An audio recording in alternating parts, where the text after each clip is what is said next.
Hello, hello, hello. Welcome into the Fantasy Live Show. We are so excited to have you with us here. Kendall, Valenzuela, and of course, I can never do this alone. We are breaking down the wide receivers. The draft is just a couple weeks away. Can't do it without the one and only Thor Nystrom and Dwain McFarland here. I mean, Thor, we're not in Cabo, so that obviously, the expense didn't get approved, but we're hoping by the time we're doing this next week that maybe we are in Cabo so we can get as tan as Dwain. I like it. What? 1,000%. I definitely need it. After the draft, we'll get some sunshine. But yeah, we're just grinding film right now, and we're excited. We're within 2 weeks now. Yeah, and Dwain, you still look tan, so we're still jealous. So we'll just pretend that we hear the waves crashing on the beach and that we're doing this, in Cabo San Lucas. We're still jealous of you. Yes, I think about it every single day, Kendall. So, I do try to get outside, though. Once you get the tan, you want to keep the tan. Like, that's the key. You go through the process of getting it. You may even get a little bit burnt. So you want to keep it once you get it. And so I'm trying. So I'm trying to get out and at least be outside at the end of the day every day. So we'll see if I can keep it up. But I know you'll keep me honest. You'll let me know if I start looking too pale because I'm grinding too much tape. No, I don't grind tape the same way Thor does. But, I'm always crunching the numbers, Kendall. You know that. Crunching the numbers. Exactly. Crunching the numbers with Dwain McFarland. We got Thor Nystrom again here. And we are excited, guys, because this is a heavy show. We've got wide receivers that we're talking about. NFL draft is right around the corner. It's Thor's Christmas coming up. So let's get into it. It's Thor Thursdays. Time to go through some wide receivers.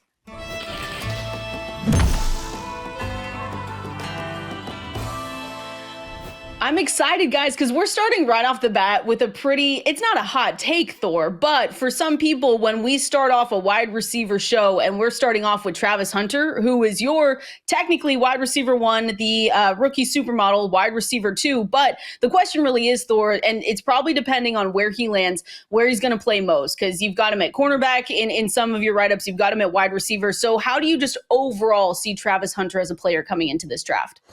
If he was only a wide receiver, he'd be wide receiver 1 for me. If he was only a cornerback, he would be cornerback 1. I'm ranking him in my positions for the first time ever. I'm ranking him as unicorn 1 is what he going to be. And as you know, my comp for Travis Hunter is Shohei Ohtani, because I couldn't get close enough with someone that we've seen the last 20 years. So, you had to go that way. As far as a receiver, the thing that his game is led by, it's the ball skills. They're utterly absurd. He's a pliable, sort of bendy, sort of a guy. Downfield, the adjustments he makes to the ball are fabulous, but those ball skills, he catches everything within sight. He has longer arms than you would think for his frame, only an inch beneath Teteroa McMillan, who is obviously much, much bigger than him. And this plays down the field, of course, on balls thrown 20-plus yards downfield. Travis Hunter had a perfect 99.9 PFF grade, 15.4 yards per route run. He was 11 for 18 in contested catch situations. The athleticism speaks for itself. It's breakneck. You can't stay with his footwork, so he is going to generate separation. But down the field as well, those ball skills is what gives you the home run hitter. This is obviously a different sort of a prospect than we have seen. So it's really interesting, you talk about how good he is. Some of the comps for him in the supermodel were pretty lofty. Justin Jefferson. Obviously, this is assuming that he plays wide receiver all the time. Chris Olave and then Jerry Jeudy. So none of those guys were busts. They've had varying levels of success. You could argue Chris Olave's probably injuries are a big factor in what we've seen from him so far. But the big thing with, Hunter, like all the things you're seeing on film, the production also backs it up. And the production rating in the supermodel is adjusting for the fact that, he didn't play the strongest schedule. He played an okay schedule, but it's already accounting for that. And if you look at his adjusted career receiving yards per team pass attempt, it's in the 60th percentile. You look at his career targeted quarterback rating. So what he did when he had his opportunities, 83rd percentile, 134.5 was Shedeur Sanders' QB rating when he was targeting Travis Hunter. So when you put those two things together, there's only 8 other wide receivers in the history of the model that have checked both of those boxes that high. So just a guy that, to your point, like when you look into the data, he attacks every level of the field. He can give you that ability after the catch. Like there just really isn't a thing he can't do. And it's kind of interesting because here, I know we're getting to that draft fatigue stamp, part of the year where people want to start nitpicking certain things. But I've kind of seen over the last couple of weeks, on social media, on Twitter, people just kind of jumping on Travis Hunter. And they're like, well, because he played at Colorado. And again, the supermodel already accounts for this and it still loves him. He would be the wide receiver one, to your point, if we knew he was going to play wide receiver full time. I had to take away points from his draft capital, basically just to kind of push him down, assuming he's going to play some cornerback. But I've kind of been hearing this narrative on Twitter that because he didn't play, at an Ohio State or one of these other schools, I've seen people saying, and he's not 200 pounds. Like you just can't look at him as being an elite wide receiver. The model 100% disagrees. What are your thoughts?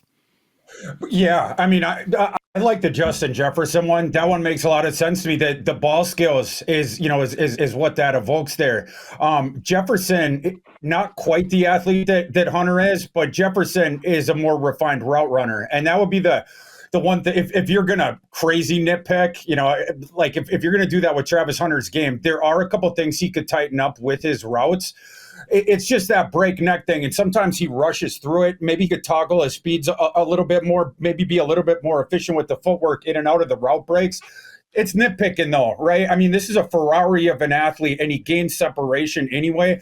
Fine-tuning will improve him even more. But yeah, I mean, the Justin Jefferson one, as a receiver, there's a lot of similarities there. Thor, but do you worry about the schedule? Oh. Like that 30th percentile strength of schedule in the history of the supermodel. And again, the model's already adjusting for it, right? It's what the model does. It looks for an expected number based on the schedule that you played. And so we still have Travis Hunter really grading out well ahead of that. So he's fine in the model. But just getting your thoughts overall on the strength of schedule talk that we see around some of these players. And it does seem to often crop up like towards the end of, kind of prospecting season right before the NFL draft.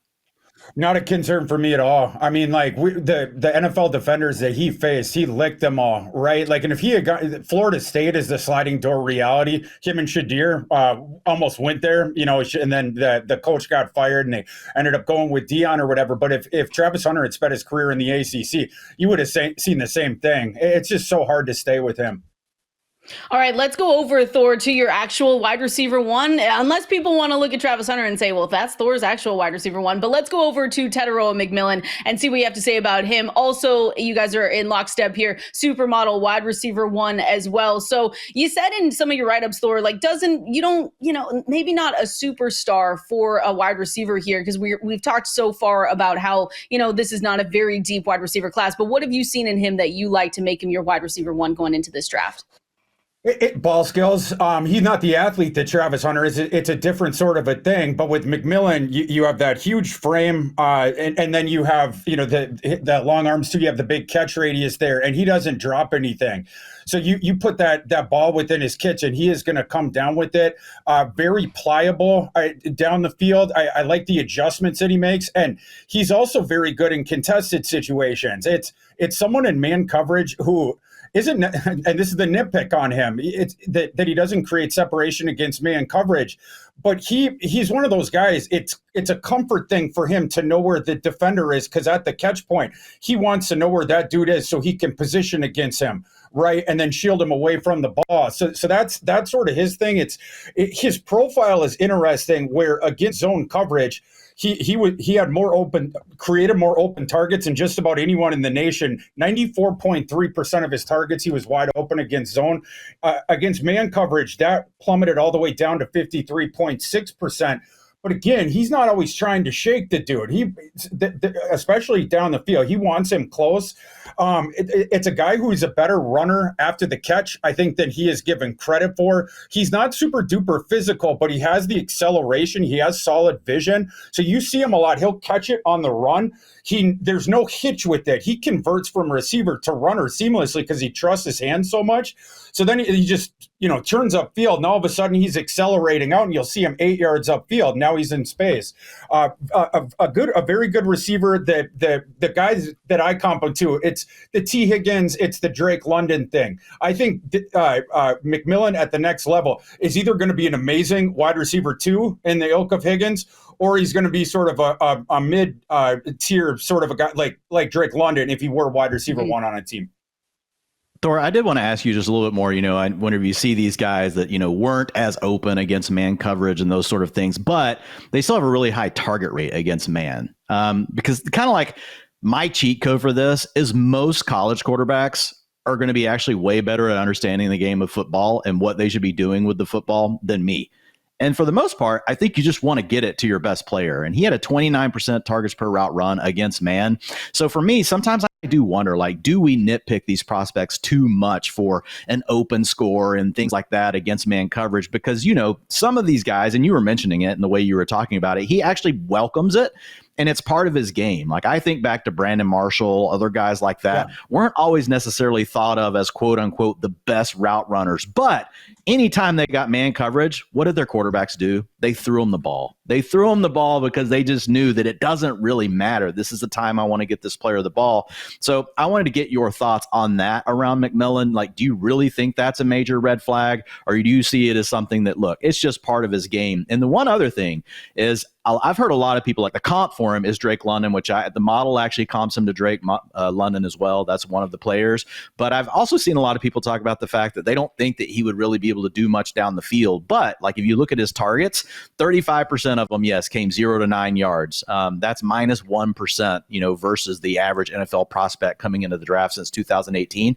But 10 to 19 yards, 33%. That's 7 percentage points above average for an NFL wide receiver prospect. And then deep, 25%. That's 3 percentage points higher. So when I look at the data, he actually looks like a player that can unlock all three levels of the field. Will that be harder at the NFL? Yeah, for sure. But just want to get your thoughts on those two things. You know, how much should we care about his ability versus press? And then what are your thoughts about unlocking all three layers of the field? Yeah, he's definitely going to win downfield at the NFL level. You will see NFL defenses respecting him down the field from the get because he can win down there. And one-on-one, you ain't getting higher than him, right? And the whole thing where he is comfortable jostling down there, I think, you know, we talk about the finesse part of his game, but it is very important to keep in mind, he is not one of those guys that you can jostle at the catch point, break his concentration, or get him off any. It's one of the reasons why he's so good downfield in conjunction with the hands. And he ran the 4.48 at his pro day. He's got the juice to get downfield as well. As far as the thing with the man coverage separation thing, it's all context dependent. You know, as you know, Dwain, if Matthew Golden had a separation rate like that against man coverage, I would be concerned then. Right, because he's the smaller receiver. He needs to separate to win at all three levels. McMillan really doesn't. At the catch point, you got a problem with him as long as the throw is accurate, right? I mean, you're not getting around him. And then, again, the ridiculous catch radius, and he can spear balls outside of his frame. Like you mentioned, that's the way that he plays. You can nitpick it, but we've seen other guys that play that way that went to the NFL and succeeded. His profile is so similar to Drake London and T. Higgins that it surprises me when people nitpick his game because it's like, but then again, those two guys were nitpicked like crazy during their process, as you know. And Higgins got nitpicked so much he ended up falling to the second round erroneously.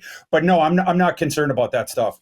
The model loves him. The model sees him as a wide receiver too, like almost for certain. 80%, Kendall, of his comps have finished as a top 24 wide receiver within their first 3 years. 30% of them went on to be a top 12. So it's not saying he's a lock to be a wide receiver 1 for fantasy football, but it is saying he's a very strong wide receiver 2. That's probably his floor, and he does have a chance to be a wide receiver 1. At least that's what the data is saying. Thor, if this was last season and you and Teteroa McMillan was in this last season's wide receiver class, where would he be closer ranked? If he's your wide receiver 1 now, because we had A.D. Mitchell, Roma Dunze, Malik Neighbors, and of course Marvin Harrison Jr., where would he fall for you? I would have had him wide receiver 4 behind Odunze. Yeah, but ahead of... Same here. I would... Yeah, okay. I mean, yeah, and grades out 1 point behind Odunze in the supermodel rating. 91 for Odunze, 90 for McMillan. Okay. All right. I just wanted to see, because comparing and contrasting, because people are saying, hey, this isn't a good wide receiver class. Just wanted to know where you guys would have had Tet from last season. Let's go over to wide receiver 2 here, Thor, Matthew Golden, who we've talked about a lot in these last couple weeks, but the 4.2940, Thor, was probably the turning point from when we started to talk about him a lot more from the NFL Combine. Eighth fastest showing by a receiver since 2013. Your wide receiver 2, supermodel, a little farther away from you at wide receiver 5 for Dwain McFarland here. So, what do you see in Golden? What does he get nitpicked for? What are your favorite traits of his? Favorite traits of his are his ability to toggle the speed, and you have a big sort of tapestry there because you go from the 4.29 and then you can throttle down, right? Like, so it's you have to sit back on your heels waiting for the fastball, and then he starts messing with your expectations, and then where is the route break coming and all these different things. That's how he creates separation. This guy, one of the things he gets nitpicked for is his size when you think about him as a boundary receiver. But he won on the boundary consistently, and he won at all three levels. So I'm not concerned about that. And the analytics community, Dwain can get a little bit more into his methodology with it and how Golden ended up falling with that. But one of the things that I've heard with it is a later breakout and didn't get the target share. It was, I think it was beneath 20%, and 2 of his years were at Houston in the G5. So, in terms of the ocean of data, that's not as suggestive as a surefire first round pick. The context I would add to it is the guy spent 3 years in college. The first year when he was at Houston, he actually won a starting job, but that team had Tank Dell. That was Tank Dell's last year. So they just threw the ball to Tank Dell every single time. You can't begrudge him for that. His second year, Matthew Golden at Houston, he got injured in early October, I believe, and it wrecked the rest of his season. Then he goes in the transfer portal to Texas, where this reconstituted wide receiving core, they had signed they had signed Isaiah Bond to play the Xavier-worthy role. And initially in the season, that was who was getting the targets. And then Quinn Ewers was struggling. Quinn Ewers had an enormous amount of his target share going to running backs and tight ends. It wasn't until later in the season where it was like, Matthew Golden is by far our best wide receiver, and then they started pounding him with targets. And that was during the murderer's row of the schedule, right? The very end of the regular season, Georgia in the SEC title game, the playoff games, that's where Matthew Golden was absolutely destroying people. So for me, all the questions have been answered as far as I had with Matthew Golden's profile. He is a solid wide receiver, too, for me in this class. Yeah, so the supermodel, like it does knock him for his production, but it's important to know that the model with the production rating, it accounts for their teammates. So it's looking to see for the other good teammates they played for. And if they played with other good players, it does lower the expectations of what we would think the player would have done from a receiving yards per team pass attempt, because that's one of the main metrics that we're using in the supermodel. So it is giving him credit for playing with those other good players, but still, even after adjusting for that, I will say this is a pretty low production profile for a player that's now expected to go in the top 20 picks of the NFL draft. You don't find very many players with a production profile in his range. And it's not bad. His production rating, after you give him the boost for the players he played with and stuff, it comes out ahead of the middle of the pack. It's at a 78. Everything in the supermodel is between 50 and 100 for the rating scale. So he's above average in that category. And where he really was able to shine was when he got his opportunities. There's 2 complementary metrics that go into production rating for the supermodel,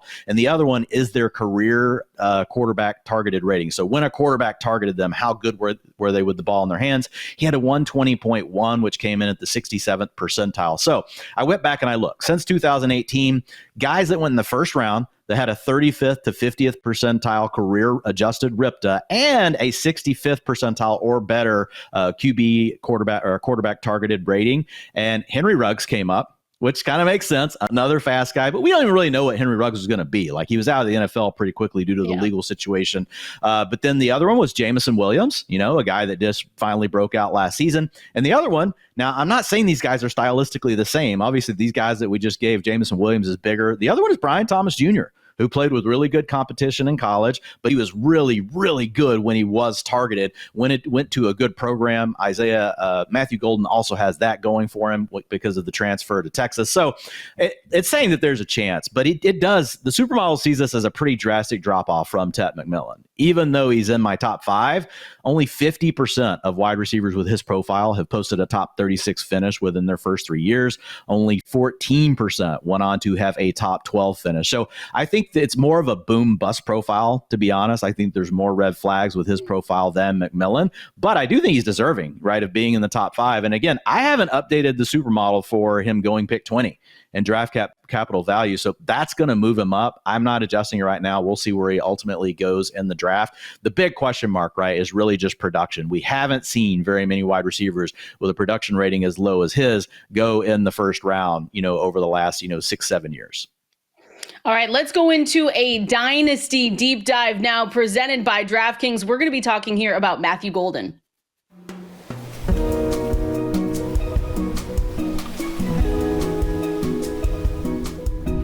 All right, Dynasty Deep Dive. We just talked about Matthew Golden. We're going to be talking about Emeka Egbuka here for the Dynasty Deep Dive presented by DraftKings. Wishing we were on the beach still, but that's totally fine. We'll just live it out through this Dynasty Deep Dive. So, Thor, let's talk a little bit about Emeka Egbuka. He is your wide receiver 3 when we look at it. And then for the rookie super, we're looking at wide receiver 4, so pretty much on par there. What have you seen in Emeka Egbuka? I know we've talked about him a lot this season, and what do people need to know for Dynasty? Where should they be taking him? He's an efficiency slot player, and PPR owners should be even more interested in him because he's going to catch a lot of balls at the next level, perhaps without the explosive element, but he is going to get pounded with targets. He's not too dissimilar from Jackson Smith-Njigba, is his collegiate teammate. That's who I ended up comping him to.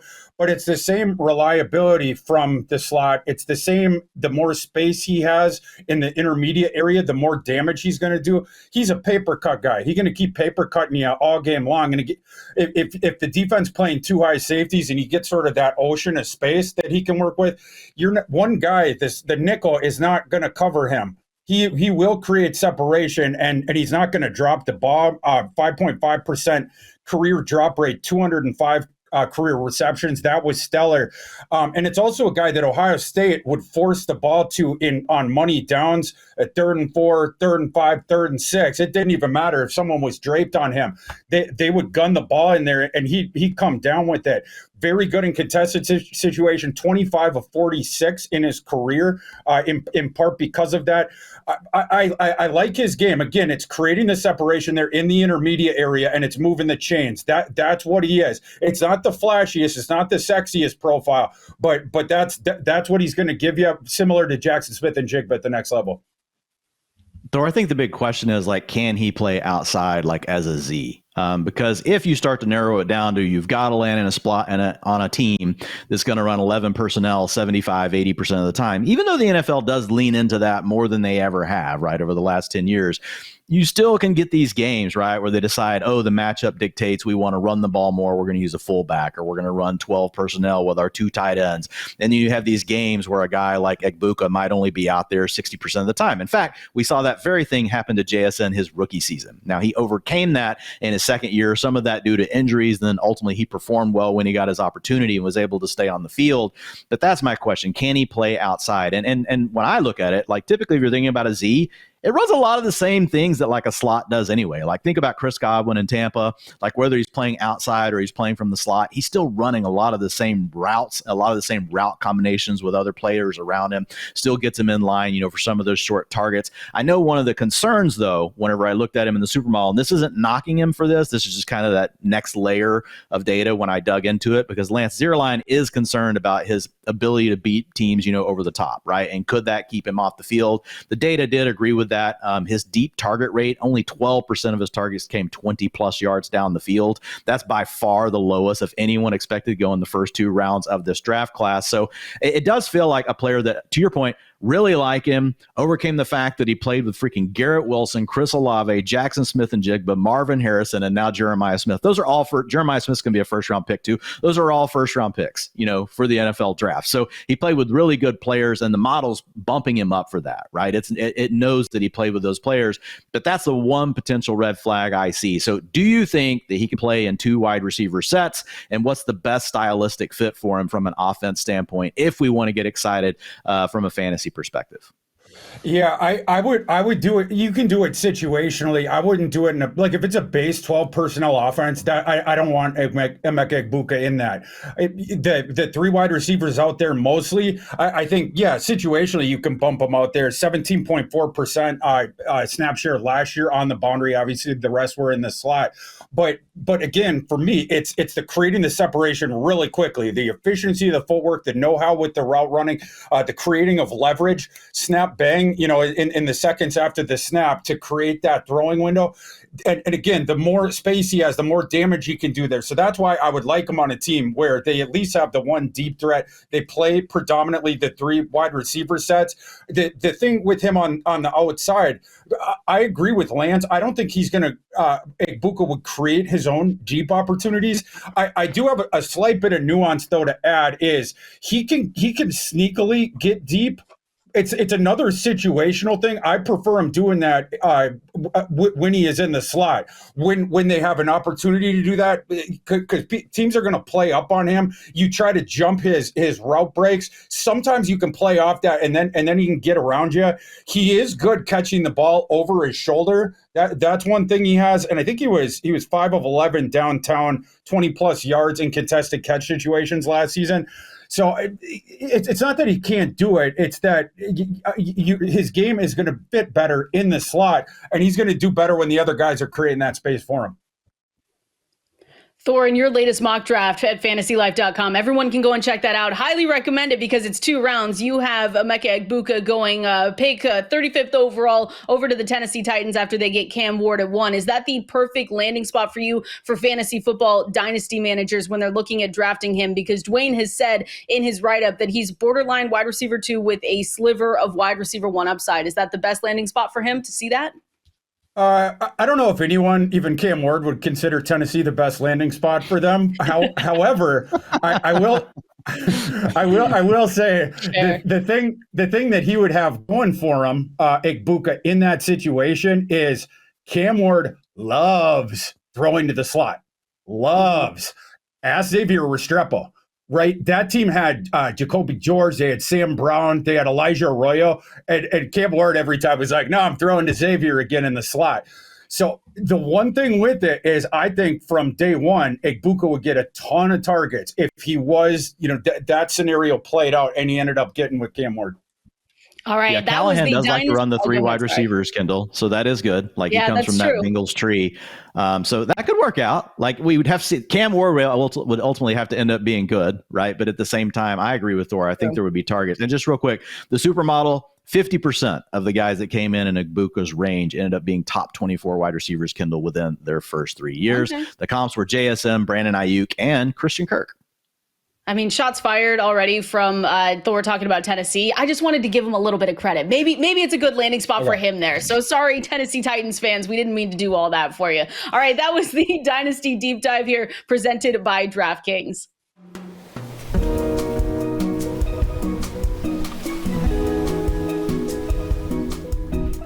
Hoops fans, it might be April, but the college basketball action is not going anywhere. Bracket already busted. No problem. You can still get in on the action with my partners at DraftKings Sportsbook. Right now, they are offering all new customers $150 in bonus bets instantly after betting just $5. Download the DraftKings app now, sign up using code FANTASYLIFE, and bet the unexpected. The crown is yours. Moving right along, guys, going over to Luther Burden here, wide receiver 4 for Thor Nystrom, the supermodel ranking wide receiver 3 for you. And Thor, Matt Swing, our producer, is on this call, so we kind of have to be nice to Luther Burden, but I'm curious what you think of him from, everything that you've written about him, talking about he had 192 catches, 84 of them came behind the line of scrimmage. What are the concerns about his production that you've seen? Well, he's a manufactured touch guy. So that's the big, obviously the big nitpick, and he's going to be confined to the slot. However, he's one of the best manufactured touch guys that we've seen, of this ilk come out in recent years. I think he's Percy Harvin. That's the player that I think you're getting in the NFL. We were talking about this with Egbuka, where the circumstance, the better the circumstance, the better that Egbuka is going to be as well. That goes double for Luther Burden, because at least Egbuka, he wins without the ball. Before the ball's been thrown, he's the one who's separating. Luther doesn't really do that, but Luther wins after he's got the ball, right? So you have to manufacture those scenarios where you get him the ball, and then it's just one tackle to break or one dude to beat after he has that ball. But yeah, like watching his film, he doesn't have a great understanding of the route running. They send him deep every now and again. there's not much nuance with it. It's more or less just running a straight line.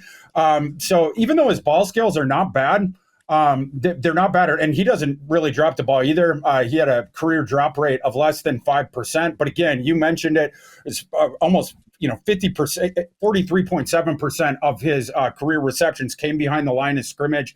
A lot of stuff is going to be within 5 to 6 yards of the line of scrimmage. But in those scenarios, you get him the ball in space, especially got an envoy in front of him. He is very dangerous. He hits that NOS button, and it's the straight ahead thing. And he's a muscular kid as well. He's built well. He's compact. He builds up that speed to power, and then he's got the 4.4 speed.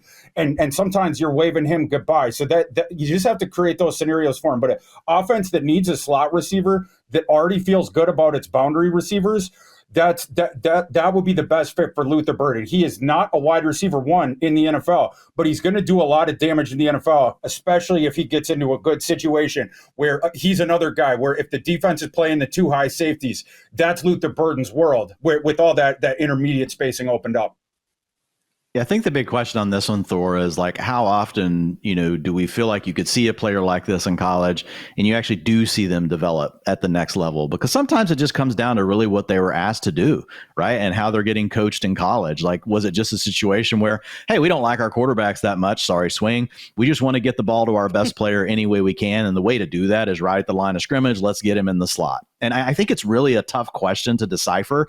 Like Lance Zierlein, I use him for the film grades right now. Guys, we're working on it with Thor. We'll see if we can figure that out for the supermodel next year. But with Lance, we've got the grades. We can go back and test them back to 2014. They've done really well. And the thing that he had to say, really about Bolden was this. He said, Missouri exploited Burden's yards after the catch talent with a barrage of short throws. But NFL teams are more likely to diversify his usage, activating his complete skill set and big play potential. But it sounds like that's where there's a potential contrast, right, in the film evaluation, which that's the beauty of talking to and looking at all the different folks evaluating film between what you're seeing with him, Thor, and what we're seeing from Zierlein. But that's my big question is, do we really know that Burden can't, actually turn into someone that can do a lot more than what we saw in college? Because there are a lot of prospects that had target ranges, similar behind the line of scrimmage.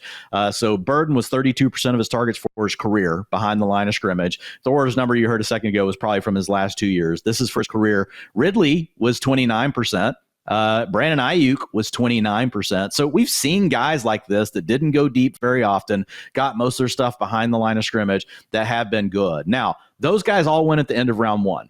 That's what I'm watching for here, Thor. If he does fall into round two, I'm going to assume that a team does see him as a gimmick player. Because once you sneak into round two, then you find Rondell Moore was not able to adapt. Then you find Laviska Shenault was not able to adapt to the next level of the NFL. So it feels like it's kind of a break point for teams. If they see him as a true player that can do everything, he's probably going in round one, falls to round two. But what are your thoughts on players being able to improve in this area from college to the NFL? Yeah, I think probably Lance saw some more flashes down the field than what I was seeing, with what I seen of Luther Burden. That the nuance with the routes just really isn't there. The times, to my eyes, the times when he got the throws down the field, they were similar clear out concepts to what you'd see closer to the line of scrimmage. It was just the concept was stretched out. So one of the ones they would do, they'd have like a diamond formation on the right with the three receivers out there. Burden was behind them, the two guys, and then they would send the two guys out. They'd fan them out to the other side of the field to yank the coverage over that way and yank the single high. They like to do this against single high. They yank the single high safety that away as well. And then you get Burden on one side of the field. That was a lot of the deep shots that they would do. Now, I think you can, in the NFL, you can try to create that stuff for him. My thing with him, again, though, there's a lack of salesmanship and there's a lack of understanding with the routes. I wrote about this in my scouting report. There was one moment against Boston College where he sold a defender a bill of goods down the field and he won off of it. And I was so surprised. I kept watching the play over and over again because I hadn't seen him do that. And it was this thing where he faked that he was going out. He had run this route earlier in the game. And it was another thing where they had cleared the rest of the field out. So it was Burden on one dude and he faked this quick out. The dude was playing downhill on him and he bit on it. And Luther was like, bye-bye. There was no one within 20 yards of him when Brady Cook Cook threw that lollipop, and Brady Cook, hope he's not watching. There were some shots fired a little bit ago, but like, that stuff is fairly rare. The other thing with the like I said, he has good hands. He makes adjustments down there. The ball tracking, I saw it come and go. There was times where he tracked it really well. I saw some over the shoulder catches. There was also times where I saw him lose the ball and a ball drop right around him that he could have caught. So that's where I'm sort of at with Burden. Let's go over now to Jaden Higgins, guys. We're going into Thor's wide receiver 5, supermodel wide receiver 8, so a little bit of a difference there. But Thor, from what you've talked about him, he finished his career with 3 consecutive seasons of a drop rate of 2.2%, which is phenomenal, or less, which is phenomenal. And then really after he jumped over to the FBS level, Thor, you've written about it, but he lit it up. He sure did, yeah. Yeah, coming up there, Iowa State, he was tremendous. And obviously, he had lit up the FCS as well. 3.0% career drop rate is absolutely insane for a boundary receiver like that, especially when you know the context of the quarterback play they had at Iowa State. It wasn't very good. Jaden Higgins had one of the lowest charted catchable ball thrown rates last year amongst this draft class. This is a very big boundary receiver, 6'4", 214, 992 RAS. He's got speed. The one thing he doesn't have is the side to side. So it's either going to be down the field or else the things you just get him going north south, the slants and such like that. But he's a smooth player with very, very good hands. To me, he profiles as a good wide receiver too. I comp him to Kenny Golladay. Yeah, the supermodel likes him. A lot of his draft capital is what's pushing him a little bit lower than where Thor is right now, because draft capital is the number one input. So we're using expected draft capital based on mock drafts at this point in the process. And so it would honestly just need Jaden Higgins to go a little bit higher. But when you look at what he did, he was a little bit of a late breakout, so that hurt his production profile. But when he did break out, it was in a really big way. So just the fact that he was actually able to get to a production rating of 80 says a ton, because he didn't really do his damage until years 3 and 4. Now he does get credit because he's playing with Jalen Noel, and the model knows that. That's another guy that was able to be a strong target earner on his own team. So he does get a little bit of boost from that. But overall, like, the model likes him okay, Kendall. It's just right now his expected draft capital is a little bit lower. If it were to come up, he's one of these players that the model likes more in the non-draft capital model than what we're seeing in this version, which essentially right now, the latest that I have for Higgins has got him going at pick 66. So if he could get a little bit higher than that, get more like to the middle of round 2, that would be big for him. What are your comps, Dwain, for Higgins here? Oh, there's 34% of his comps became top 36 wide receivers within their first 3 years. Okay. So it's a 1 in 3 kind of scenario. 12% made it into the top 12. But here are 3 guys. You got 2 guys that are bust, just like the 34% says, Denzel Mims and Brian Edwards.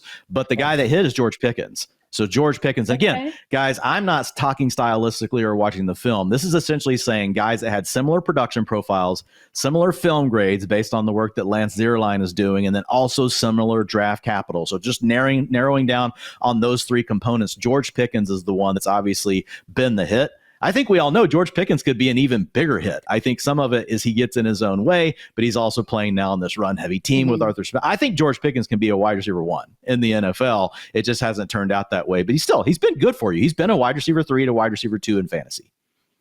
Going up next to Alec Iomanor. Thor, he for you is coming in at wide receiver 6, going to wide receiver 7 in the rookie supermodel from Dwain McFarland. I think the one thing that people are going to remember about him, Thor, is the game going up against Travis Hunter, right, in 2023. That's what everyone will point to and say, hey, there's potential here. He's really good. He lit it up with Travis Hunter. So what have you seen here with him? Yeah, he sure did. Yeah, Travis got tired late in that game, and I am in the second half, and then in overtime, it was a party. They just kept throwing up lollipops. He just kept jumping over Hunter and mossing him, essentially. Iomanor, he's a well-built boundary receiver, 6'2", 206. He had a 9.78 RAS. This is a former track athlete. He was kind of laughing. I was asking him about that at the combine. Coming here, come from Canada, then you went to Stanford. They didn't have a great passing offense. You coming here to try to prove a point, and and he started laughing. He's like, yeah, I see some of this stuff. And he's like, it's like people don't realize that I was a former track athlete. You know, he was a star. And then he went out there and he lit it up at the combine, 4.44, 40, 38.5-inch vertical, 10.7 broad jump. That's what you get with him. I like the ball skills down the field, but this is also a linear guy, right? So it's your route tree is naturally going to be par back. It's either down the field or it's the slant type stuff. You have to keep working with him. He started the game late, obviously coming from Canada. And again, Stanford bad passing offenses the last few years. But I do like the skill set here. My comp for him, blast from the past, Braylon Edwards. Braylon Edwards.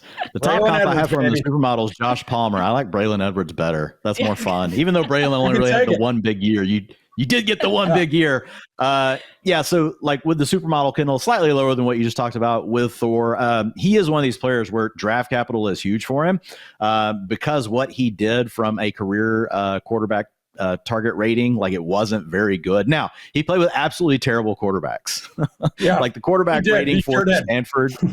Yeah, 74.2 over the course of his career, and that's an NFL quarterback rating. So that's really low. If any of you follow along with NFL quarterback ratings, that's not good at all. Now, the model does adjust for that, but I did call out in the article that sometimes things are so bad that maybe the model's not adjusting enough. And so maybe that's the case here.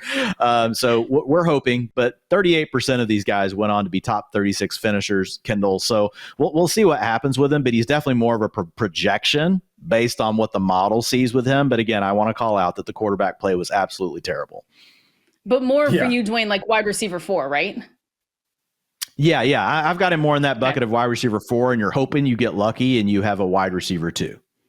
Okay. All right. That's a good range to have him at there for sure. Let's go over to Jalen Noel, looking at Thor's rankings, wide receiver 7 here, supermodel rankings, wide receiver 10. So a little bit of a difference there, Thor. And from what you've said, you've said extremely productive in the slot in the Big 12, right? He has this high, could be this high volume starting NFL slot receiver is kind of how you see him going. Yeah, that's right. It's Khalil Shakir if Khalil Shakir was a better athlete and could win downfield a little bit more. That's what I see Noah as. Like when we were watching him in Mobile at the Senior Bowl, I was like, oh man, that's Shakir. But he's got more juice than Shakir does. And speaking of that juice, 4.3, 940. He had a 96th percentile vertical, 97th percentile broad. So this is a fabulous athlete. And you get the efficiency short and intermediate. He doesn't really drop the ball. And then the other cool thing about his game is it's not like cotton candy, that 40 time and that explosion you saw with the jumps. He actually wins at the third level of the field. So you get a little bit of, it's like a value add as far as a slot goes, a guy that can win at all 3 sectors of the field. You get shaded coverage or whatever, you get him one-on-one against a slow-footed, strong safety. He can take you downtown. Absolutely. I really like his game. This dude is going to be starting as a rookie in the slot somewhere. For me, he is a round 2 prospect in this class. Yeah, and the thing with him, 16% of his targets came 20-plus yards downfield, as Thor was just saying. Yep. Remember, it was 12% for Egbuka. Not in that 20, 23% that you expect of like an outside X wide receiver, but somewhere in the middle. So he is a player that did demonstrate the ability to uncover all 3 levels of the field, even though the bulk of his work did come around the line of scrimmage. So model's in complete agreement with Thor here. It's slightly different, like you said, Kendall. We've got a little bit of difference overall in the ranks, but I think if you look at the way that we've got these guys tiered, if we were tiering them, we're probably pretty close. He's another guy that I see as a wide receiver 4 based on the does have a chance to eventually be a wide receiver 2 in fantasy football. Not saying it's going to happen.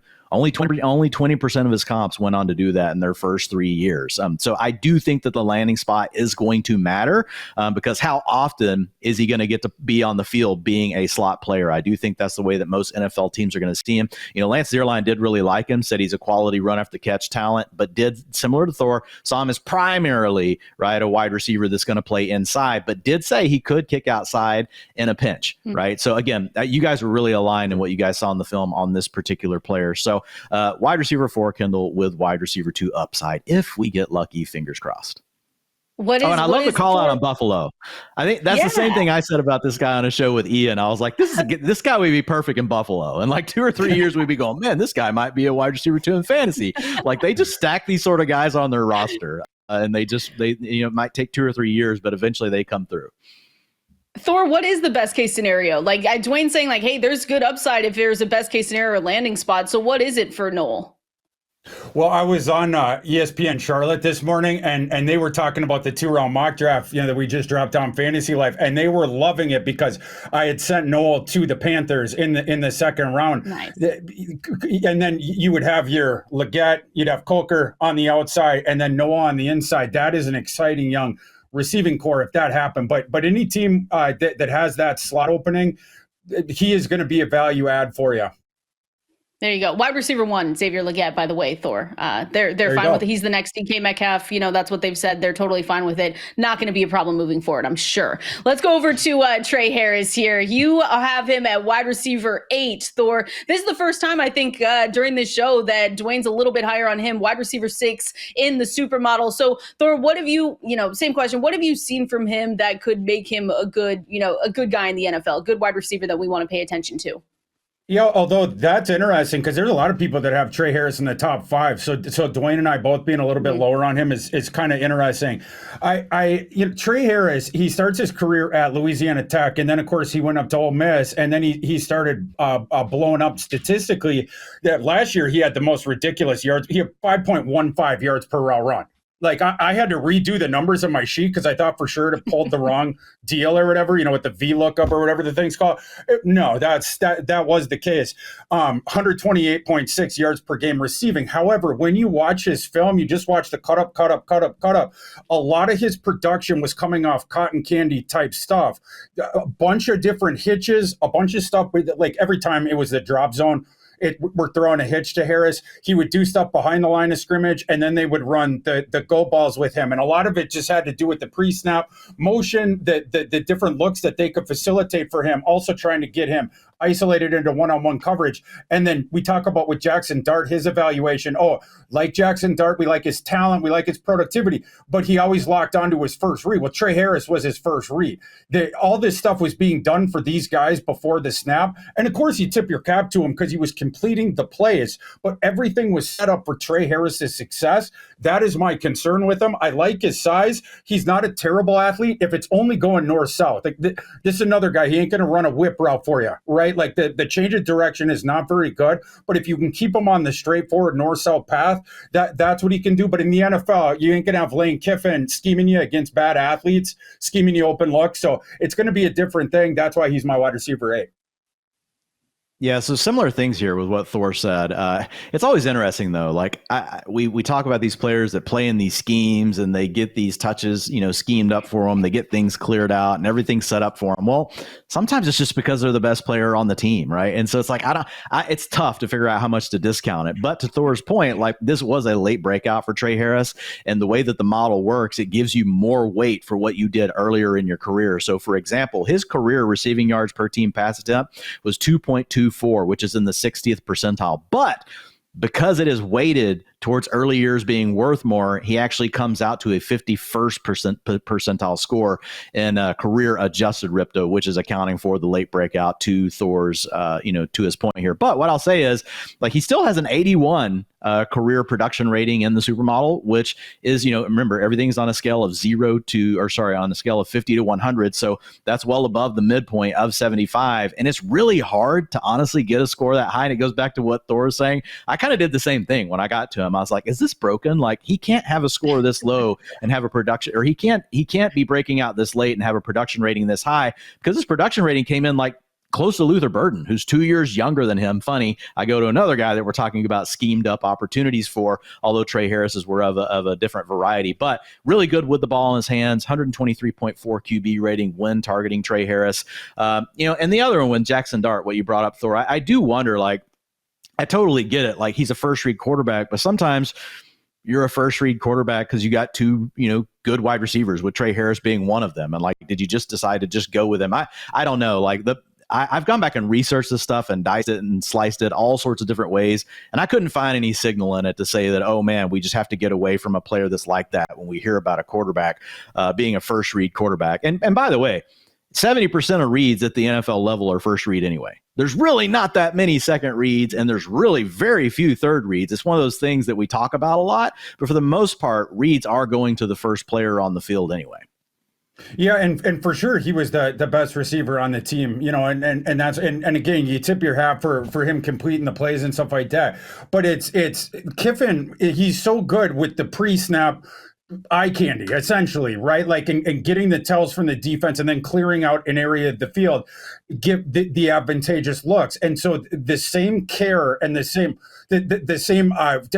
effort to facilitate advantageous looks will not be done for him in the NFL. So it's going to take a look. He's going to have to work harder to gain separation, get the ball there. I mean, maybe or maybe not. Like there are actually, what's funny is like there's a lot of comps that are similar to him, ages 23 and 24 at the beginning of their first NFL season. Thor, these are guys that broke out late in their collegiate career. They also got a lot of design looks in their offense, like what you're talking about.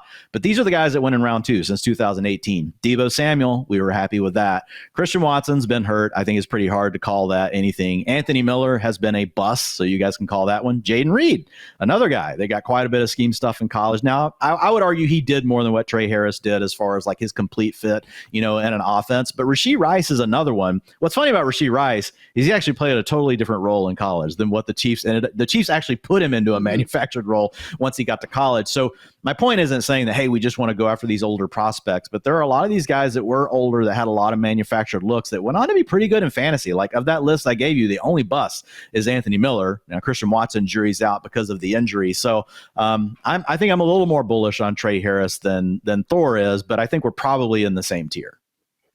All right, let's move on to Jalen Royals here, wide receiver 9 for Thor Nystrom here, and then the rookie supermodel got him at wide receiver 12. So Thor, I mean, with Royals, he's always been a great athlete, right? And you saw that at the combine. He ran that 4.42 40 at 205 pounds, by the way. So is that something that he's going to bring over to the NFL? We're going to be able to see that in his profile? Yeah, for sure. And this is a guy who went through the pre-draft process coming off a foot injury, and he wanted to be down there at the Senior Bowl anyway. We asked him if he was 100%, and he said no, but he wanted to be out there competing, and he looked good out there. Late breakout guy. I'm sure Dwain is going to talk about this, but he was a late breakout guy. In recruiting, he was totally overlooked. He was right in Kirby Smart's backyard in Georgia, and they missed him because Royals was focused more on basketball at the time. Then he goes to a military academy for a year. Then he goes to Utah State, and it took him like a year or two. But then in 2023, he busted out as a superstar, and we saw that last year up until the point when he suffered that foot injury. But again, good to see him back. Good to see him in Mobile. Good to see him in Indianapolis. He put up the good testing numbers, 9.23 composite RAS. I like that.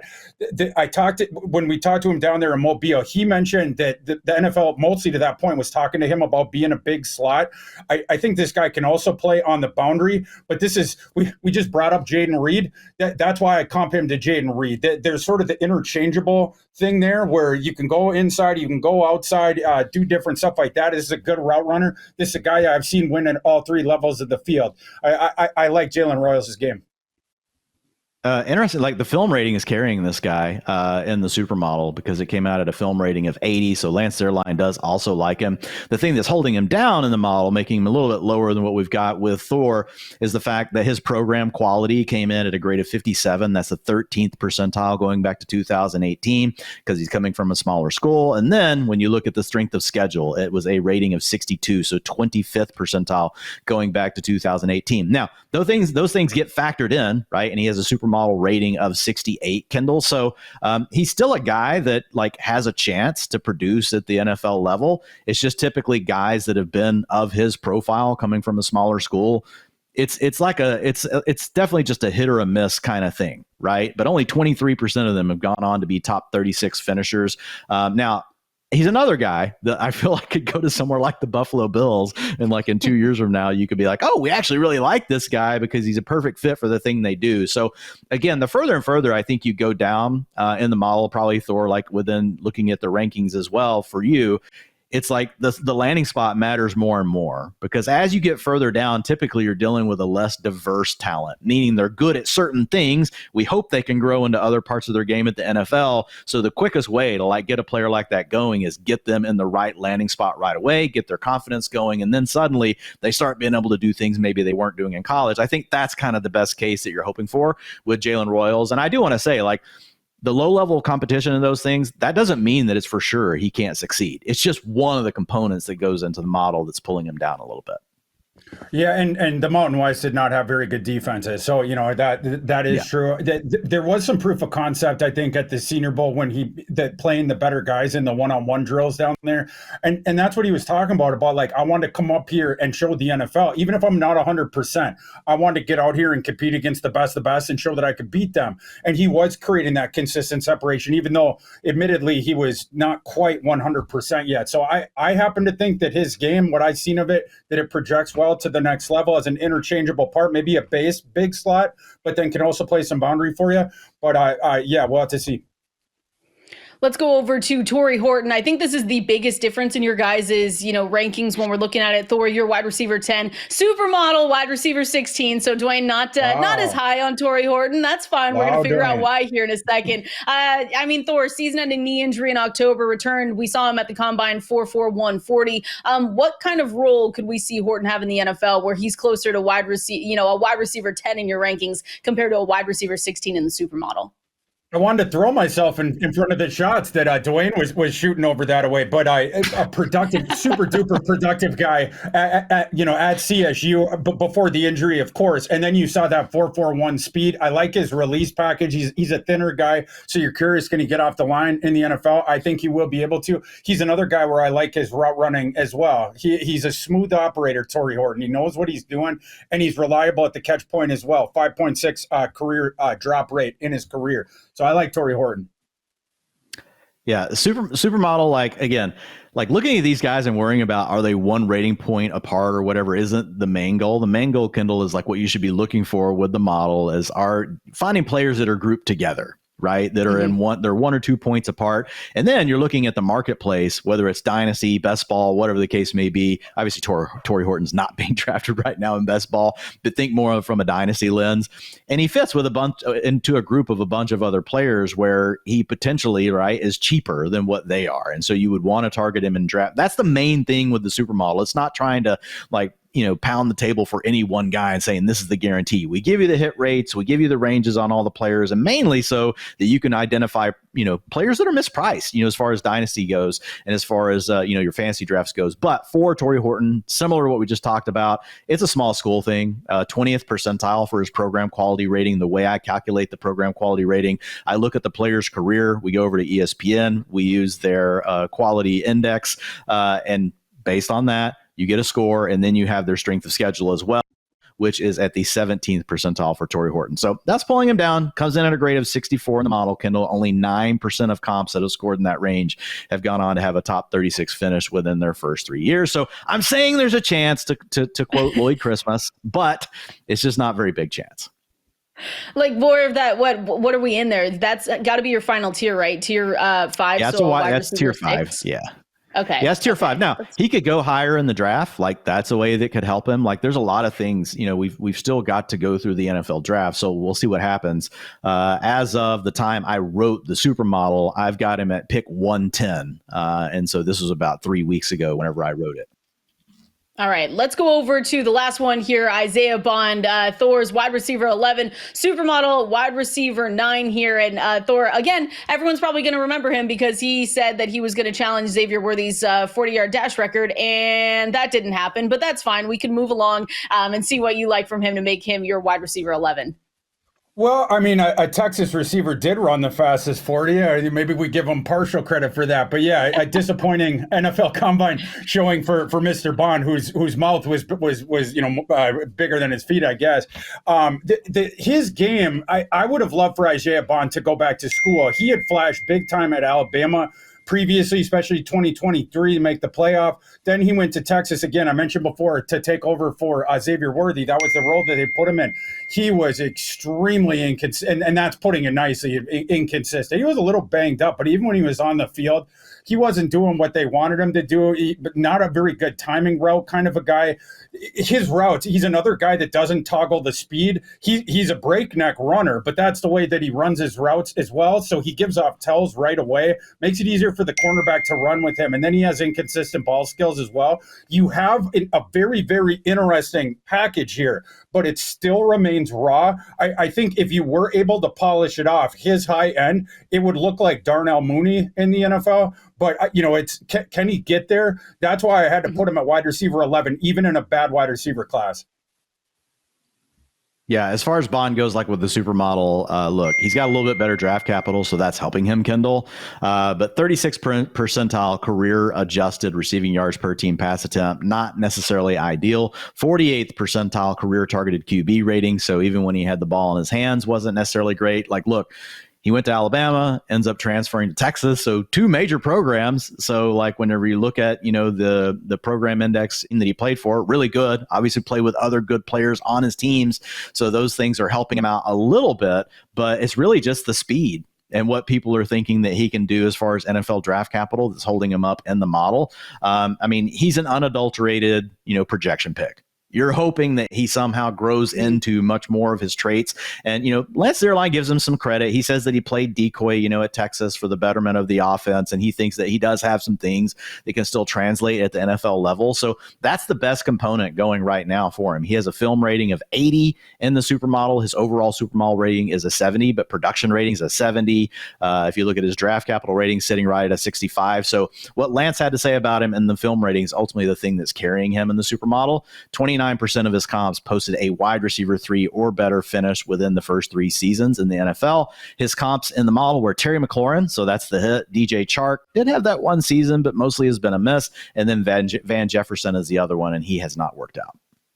All right, Isaiah Bond again, wide receiver 11 for Thor, wide receiver 9 in the rookie supermodel. Thor, are people texting you about Torrey Horton? Are they mad that Dwain has him at wide receiver 16? What are we doing? That was Jay Norvella's college coach was saying, you got to talk to Dwain about that after the show. I was like, dude, I'm on a show. I'll get to it.